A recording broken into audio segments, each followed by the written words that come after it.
بانی P T I کو پاکستان کے خلاف لانچ کیا گیا۔ وزیراعظم شہباز شریف کے خدشات غلط نہیں ہے۔ سینئر صوبائی وزیر شرجیل میمن کا پریس کانفرنس میں کہنا تھا کہ کل انہوں نے بانی پی ٹی آئی پر کوئی الزام نہیں لگایا، یہ تمام باتیں ان کی اپنی کہی ہوئی ہے۔ شرجیل میمن نے کہا کہ بانی پی ٹی آئی اسرائیل کی حمایت یافتہ ہیں۔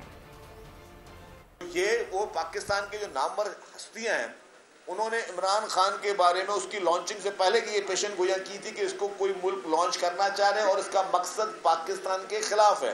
2018 سے پہلے عمران خان کی تقریریں سارے ٹی وی چینل نکال لیں۔ قرضے معاف کروانے والوں کے بارے میں کیا کہا تھا اور جو لوگ سہولت کار بنتے ہیں قرضے معاف کروانے میں ان کے بارے میں کیا کہا تھا۔ لسٹیں بنی ہوئی ہیں کہ اربوں روپے ایک شخص کو اربوں روپے 20 ارب 40 ارب روپے لوگوں کو معاف کیے گئے ہیں۔ عمران خان نے معاف کیے ہیں۔